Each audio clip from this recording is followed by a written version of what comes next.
In the quiet of a battlefield marked by yesterday's fierce fighting, Leopold Schmidt stood firm, his shadow stretching out on the damaged ground as the sun got higher. His eyes, tired from seeing too much battle, looked out over the land, his hand tight on his rifle. Each breath he took was filled with courage and a bit of fear, showing the tough times he'd been through. Holding on to the cross around his neck, he made a quiet promise to the silent guns and fallen soldiers around him. Today, I fight to find my way back to the peaceful life that war has taken from me. This is a story of tough spirit and hope in hard times. As I stand before the old wooden door of our home, the crisp morning air of Eichenbrunn fills my lungs. It's a beautiful dawn, yet my heart is heavy with a burden I've chosen to carry. Today, I leave as a soldier of the Wehrmacht, draped in the gray uniform that marks my passage from a boy to a bearer of arms. My mother's eyes, brimming with a sorrowful pride, meet mine as she adjusts my collar. Her hands, once warm and comforting, now tremble with an unspoken fear. "Stay safe, my Leopold," she whispers, her voice a fragile thread in the morning stillness. My father, a man of few words, places a firm hand on my shoulder. "Make us proud, son. Remember who you are and where you come from." His gaze, stern yet filled with a father's love, etches his words deep into my soul.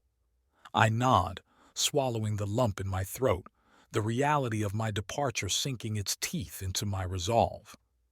The village has gathered to bid farewell to its sons, now soldiers.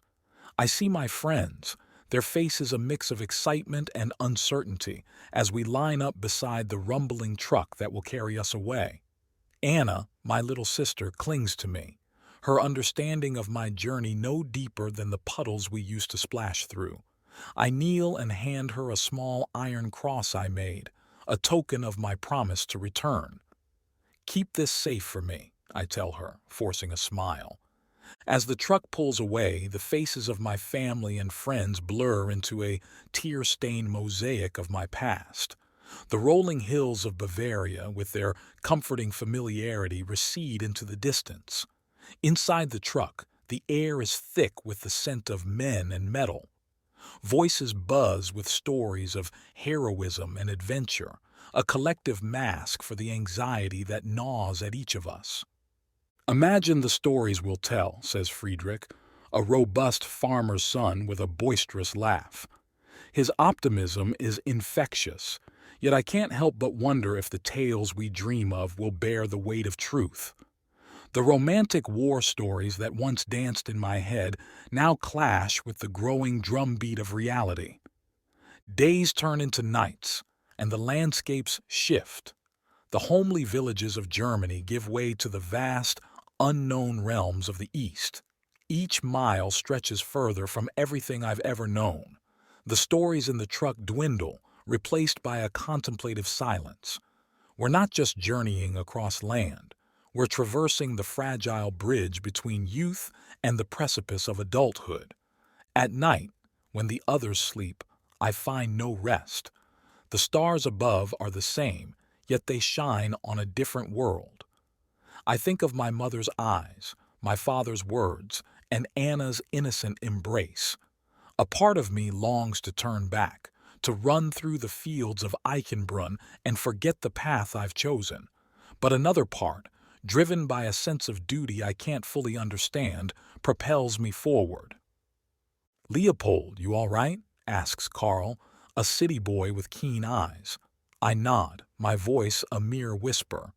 "Just thinking about home." He pats my back, a silent acknowledgement of our shared apprehension. As the journey continues, the echo of war grows louder, a relentless reminder of what lies ahead. We've been told of the glory and honor that await us, but as the Eastern Front draws near, I can't help but feel a growing sense of foreboding.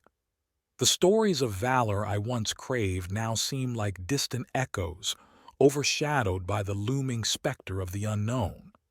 And as I look around at the faces of my comrades, their features etched with the same mix of hope and fear, I realized that we are bound by more than just orders.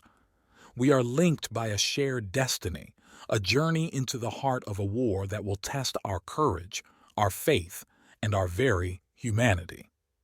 So, as the dawn of my first battle approaches, I hold on to the Iron Cross, a silent prayer that I may find my way back to the rolling hills of Eichenbrunn, to the embrace of my family, and to the innocence I fear may be lost forever. The journey seemed endless, each day bleeding into the next, a monotonous symphony of engine rumbles and restless thoughts. The further we traveled from Eichenbrunn, the more the war that had once seemed like a distant storm now loomed over us, an ever-present shadow casting its pall over our spirits. The landscapes rolled by, a blur of forests and fields, villages and towns, each mile marking our steady descent into the unknown. At night, when the cold seeped into our bones and the truck's metal body became a frigid cage, I'd close my eyes and find myself wandering back to the warmth of my home. I could almost smell the fresh bread my mother baked each morning, hear the clanging of my father's hammer in the forge, and feel Anna's small hand in mine. But as the truck jolted over rough terrain, reality would rush back in, a cruel reminder of the present. One evening, as dusk painted the sky in shades of orange and purple, we stopped at a makeshift camp, a temporary resting place on our march eastward. The camp was abuzz with activity, soldiers like us preparing for what lay ahead, their faces etched with the same mix of fear and resolve I saw mirrored in my comrades. That night, as we huddled around a small fire sharing rations and stories, I realized how much we had already changed.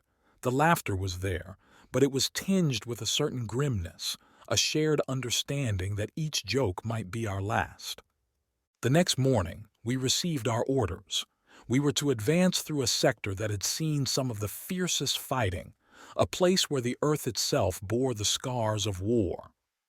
As we marched into the steppes, the vast open plain stretched before us, a stark reminder of our insignificance in the face of such vastness. The sky seemed larger here, a dome of blue vastness that watched over us, indifferent to our fates. "Our first test," murmured Friedrich next to me, his usual bravado subdued by the gravity of the moment. The march was grueling, the weight of our gear a constant burden, and the sun a merciless overseer. Our boots kicked up clouds of dust, each step a testament to our determination, or perhaps our folly. I remembered my father's words, telling me to remember who I was and where I came from. But as I looked around at the endless expanse, I wondered if I'd already lost a part of myself to the war. It wasn't long before we encountered the enemy. A skirmish erupted seemingly out of nowhere, the quiet of the plain shattered by the crack of rifles and the shouts of men. I found myself moving on instinct, the training that had seemed so tedious back home now, the thin thread between life and death. The air was thick with the smell of gunpowder and fear, and when it was over and the adrenaline ebbed away, I was left with a profound sense of emptiness. We had won, or so they told us, but as I looked at the young faces of the enemy dead, I saw my own reflection. "We did what we had to do," said Karl, his voice steady, but his eyes betraying a glint of doubt. As the days passed, we were drawn deeper into the maelstrom of war.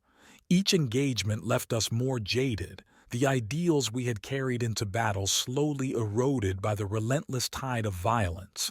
The trenches became our new home, a labyrinth of mud and despair that held us in its cold embrace. We became creatures of the earth, burrowing for safety, emerging only to face the storm of steel and fire that raged above. One night, as I lay in the trench, my body pressed against the cold, damp earth, I thought of my family. I wondered what they were doing at that very moment, whether they thought of me, whether they knew of the trials I faced. I clutched the iron cross Anna had given me, a small beacon of hope in a world growing darker with each passing day. Leopold, you awake? Whispered Friedrich from the next hollow over. Yes, I replied, my voice barely a whisper. Me too, he said, and in that simple admission I found a sliver of comfort. As dawn broke, painting the sky in hues of pink and gold, I peered over the trench, the land before me marked with the craters and barbed wire of no man's land. This was the reality of our war, not the gallant charges and heroic stands of my boyhood fantasies, but a brutal, grinding struggle for survival. And as I gazed into the rising sun, I realized that the journey to the front was more than a physical trek across the continent. It was a journey into the depths of my soul, a test of my courage, my faith, and my humanity. With each step, I moved further away from the young man who had left Eichenbrunn with dreams of glory and closer to the soldier I was becoming, forged in the fires of conflict and bound by a brotherhood born of shared suffering and hope. And so, as we prepared to advance once more, I knew that this journey was far from over. It was but the first chapter in a story that was still being written, a tale of war, of loss, and of the enduring spirit of those who march into the shadow of death.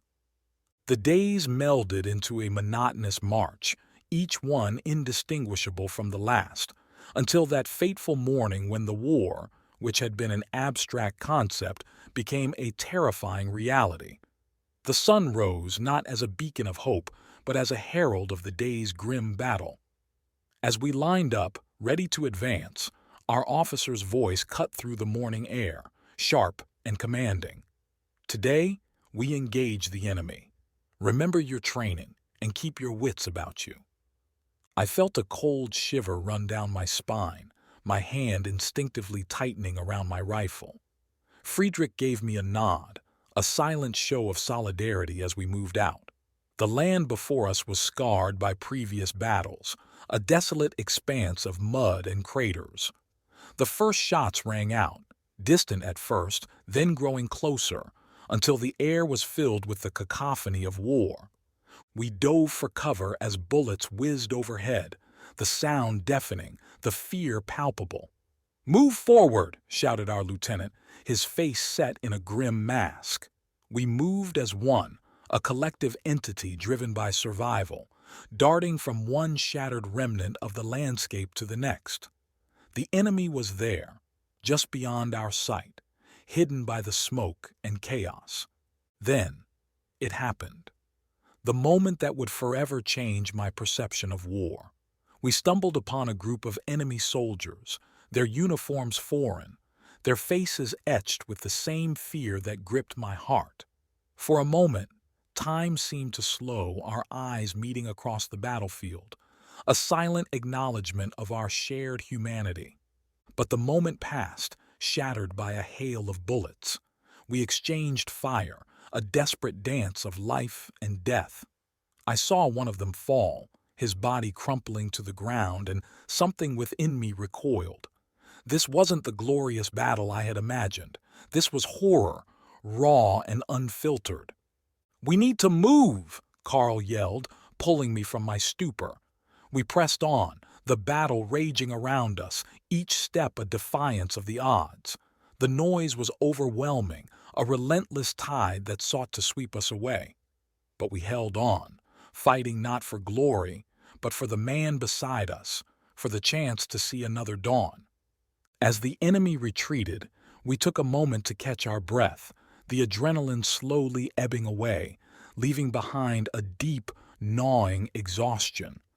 The ground was littered with the fallen, a grim tapestry of the battle's cost. I looked at the faces of my comrades, their expressions a mirror of my own shock and relief. That night, as we huddled in a makeshift encampment, the day's events replayed in my mind. I thought of the enemy soldier I had locked eyes with, and I wondered about his family, his dreams, his fears. War had ceased to be a distant concept. It was now a visceral part of me, a weight that I would carry. Friedrich's voice broke through my thoughts. "You did well today, Leopold. We all did. His attempt at reassurance felt hollow, the words a feeble balm for the wounds that lay within us. As I lay there, staring up at the stars, I realized that the battle had stripped away the veneer of romanticism that had colored my view of war. What remained was a stark landscape of survival and sacrifice, a path that we had only just begun to tread. And as sleep finally claimed me, I knew that the war would continue to test us, to shape us in ways we could scarcely imagine. And so, as the first light of dawn crept over the horizon, I rose with my comrades, our bond strengthened by the trials we had faced. We were no longer the naive boys who had left Eichenbrunn. We were soldiers, forged in the fires of battle, united by a shared resolve to see our journey through, no matter what lay ahead. As dawn broke over the beleaguered landscape, the remnants of night's shadow clung to the trenches like a warning. The day was upon us, a day that would be seared into my memory forever. Our company, wearied yet unbroken, was tasked with holding a critical position along the front. It was a small piece of land, inconsequential to the untrained eye, but to us, it was everything. It was our duty, our patch of hell to defend. The enemy was relentless, their artillery painting the sky with streaks of deadly light. "Hold the line!" our captain roared over the cacophony, his voice the anchor in the storm. We fired back, our rifles a chorus of defiance, but with each passing hour, our resolve was chipped away, eroded by the unceasing onslaught. "We can't hold them much longer," shouted Friedrich, his face smeared with dirt and sweat. I nodded, my own resolve hardened by the desperate situation. "We hold until the last," I replied, my words more a vow than a statement. Our eyes met, and in that brief exchange, we understood each other completely. This was our test, a trial by fire that would forge our legacy or consume us entirely. As the siege continued, our world shrank to the confines of the trench, a narrow grave of mud and fear. We became like the earth we clung to, cold and unyielding. Each attack repelled was a small victory, but with every friend lost, a piece of our soul was torn away. Nights were the worst. The darkness brought no respite, only a different kind of terror. We huddled together, sharing meager rations and whispered stories, each tale a fleeting escape from the nightmare. "Remember the fields of Eichenbrunn," Karl whispered one night, his voice trembling, "how the wheat swayed like waves of gold." His words painted a picture of home, a memory untainted by the horrors of war. For a moment, I allowed myself to be carried away, to believe that such beauty could still exist. But as dawn approached, reality returned with a vengeance. The enemy launched a ferocious assault, determined to break our spirit. They surged forward like a tide of steel and fire, and we met them with everything we had. The air was thick with the smell of gunpowder and blood, the ground littered with the fallen. I fired until my rifle was nothing but a burning extension of my will. Around me, my comrades fought with a ferocity born of desperation. We were no longer men. We were the embodiment of our homeland's will, a living barrier against the darkness. Then, as suddenly as it had begun, the attack faltered. The enemy retreated, leaving behind only the echoes of their rage. We had held the line, but at a terrible cost. The trench was a tableau of sacrifice, each body a testament to the brutality of our struggle. As I surveyed the scene, my eyes met those of a fallen enemy soldier, his life extinguished in the no-man's land between our lines. In his lifeless gaze, I saw a reflection of my own mortality, a stark reminder of the thin thread that held us to this world. "We did it, Leopold," Friedrich said, his voice barely a whisper. "We held them back." But his eyes told a different story, one of loss and unspoken grief. We had won the day, but the siege was far from over. The enemy would return, and we would meet them again and again until fate decreed the end. And so, as the sun set over the battlefield, casting long shadows across the broken earth, I knew that this was our existence now. We were soldiers of the siege, warriors bound to a patch of earth, fighting for every inch, every breath. This was our war, our story, written in the blood and mud of the Eastern Front. And as the stars emerged, cold and distant, I whispered a prayer for the fallen, for the friends I had lost, and the innocents that had perished. Tomorrow, we would fight again, but for tonight, we were the weary guardians of a world on the brink of oblivion. The siege wore on, each day a grim repetition of the last. We were worn down to our rawest selves, stripped of any pretense of glory or heroism. The trenches were now our world, a narrow, muddy catacomb etched into the scarred earth. The enemy was a constant shadow, their presence an oppressive weight that squeezed the hope from our hearts. One day, as the sun hung low in a leaden sky, an eerie quiet settled over the battlefield. It was the calm before the storm, a moment of respite that felt more like a cruel joke than any real reprieve. I used the time to write a letter home, my words a mixture of reassurances and unspoken fears. "We are holding strong," I wrote, my hand trembling. "Tell Anna her big brother will be home soon." But as I sealed the letter, I couldn't shake the feeling that it might be my last. The storm broke with a ferocity that stunned even the most seasoned among us. The enemy launched a massive assault, wave after wave of soldiers pouring forth like a flood of despair. We met them with a barrage of gunfire, our resolve hardened by the knowledge that this could be our end. It was during this assault that I saw the true face of war. A young enemy soldier no older than myself stumbled into our trench, his uniform soaked in blood. His eyes were wide with terror and pain, and he clutched at a wound in his side, his lifeblood seeping between his fingers. For a moment I hesitated, my rifle aimed at his heart. But then I saw his humanity, the fear and desperation that mirrored my own. Lowering my weapon, I called for Carl, who had some medical training.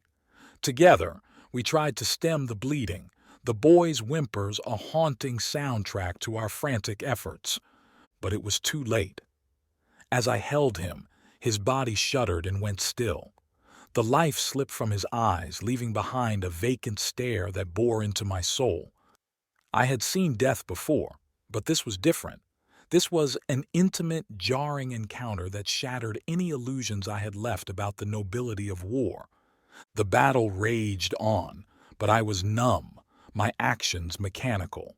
The face of the young soldier haunted me, a ghostly reminder of the war's indiscriminate cruelty. As night fell and the gunfire faded to sporadic echoes, I sat in the trench, my body and spirit exhausted. "We did what we had to do," Friedrich said, his voice hollow, but the words offered no comfort. I knew that we were fighting for our lives, for our country, but the cost was etched in blood and misery, a price that seemed too steep to bear. That night, as I lay in the cold embrace of the trench, I realized how much I had changed. The boy who had left Eichenbrunn, filled with dreams of honor and adventure, was gone, replaced by a man who had seen the abyss and found it staring back at him. I was a soldier, yes, but at what cost? How many more like the young enemy soldier would I encounter? How many more ghosts would I carry? And as sleep finally claimed me, I knew that the war was far from over. There would be more battles, more death, more moments that would test the very essence of who I was. But for now, I was just a man in a trench, holding on to the fading embers of who I once was, praying for the strength to face another day. So, as the dawn crept over the battlefield, a new day began, another chapter in the relentless saga of the siege, and I rose with my comrades, our faces set against the coming storm, our hearts heavy with the knowledge of what lay ahead. In the gray light of dawn, as the world awoke to another day of conflict, the air was thick with a sense of foreboding. The relentless siege had taken its toll on us, each man a shadow of his former self, our spirits as battered as the trench walls that surrounded us.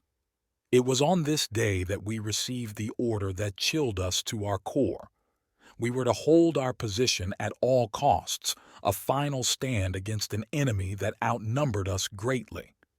The silence that followed the command was deafening, each of us grappling with the reality of our situation. We were not expected to survive. Our mission was to delay the enemy advance, to buy time with our blood. As the reality sank in, I looked around at the faces of my comrades, their features etched with a grim acceptance. There was no grand speech, no rallying cry. We simply prepared for the battle, each man lost in his own thoughts. I thought of home, of the rolling hills of Eichenbrunn, the laughter of Anna as we chased through the fields, the warmth of my mother's embrace. I clutched the iron cross, its surface worn smooth by constant handling, and whispered a prayer. Not for victory, for that seemed a distant dream, but for the strength to face what was to come. As the enemy began their assault, the world erupted into chaos. The air was filled with the roar of artillery and the screams of the wounded. We fired our weapons until they were hot to the touch, each shot a defiance of the fate that awaited us. The enemy came wave after wave, a relentless tide of determination and fury. In the midst of the carnage, I found a clarity I had never known. Each moment was a lifetime, every decision a potential end. I moved through the battlefield, my actions both desperate and deliberate. Around me, my comrades fought with a ferocity born of desperation, a poignant dance of life and death. As the hours passed, our numbers dwindled. Each fallen friend was a blow, their absence a gaping hole in our ranks. Friedrich, my constant companion through this hellish journey, fell beside me, his eyes wide with surprise. I had no time for grief, only a nod to my fallen brother as I continued the fight. The trench became a tomb, the air thick with dust and smoke, the ground slick with blood. We fought not for glory but for each other, a band of brothers bound by a fate we could not escape. And when the final order came to retreat, it was too late for many of us. The enemy was upon us, their shouts a cacophony of victory and rage. In those last moments, as I stood back to back with the few remaining members of my company, I felt a calmness descend upon me. We had fought well, held longer than anyone had thought possible. And though I knew this was the end, I felt a surge of pride.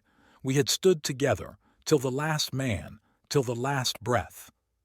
As the enemy overran our position, my world narrowed to the point of my rifle, the weight of my body, the beat of my heart.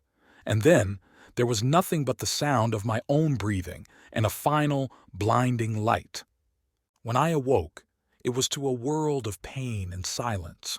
The battle was over, the trench reclaimed by the fallen. I was alone, surrounded by the detritus of our final stand.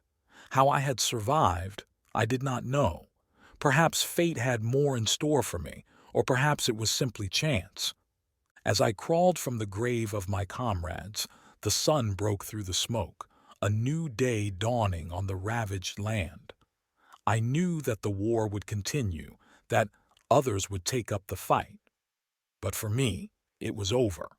I had made my final stand, and by some miracle, I had survived. And so, as I stumbled away from the battlefield, my body broken but my spirit unbowed, I carried with me the memories of those who had fallen, the brothers I had lost. They would live on in my heart, a constant reminder of the price of war and the valor of those who stand till the last man. The sun rose over the battlefield, casting long shadows over the once contested land. The fighting had moved on, leaving behind a solemn quiet that hung over the area like a shroud. I lay there among the remnants of my company, the only sound my labored breaths and the distant call of a bird, oblivious to the carnage below. Slowly, painfully, I began to move, my body protesting every inch. Around me lay the fallen, their faces frozen in their final moments of agony and defiance. I did not know how long I had been unconscious, but the chill in my bones told me it had been hours, perhaps even a night. The enemy had moved on, leaving the dead to the dead. As I staggered to my feet, a profound sense of isolation washed over me.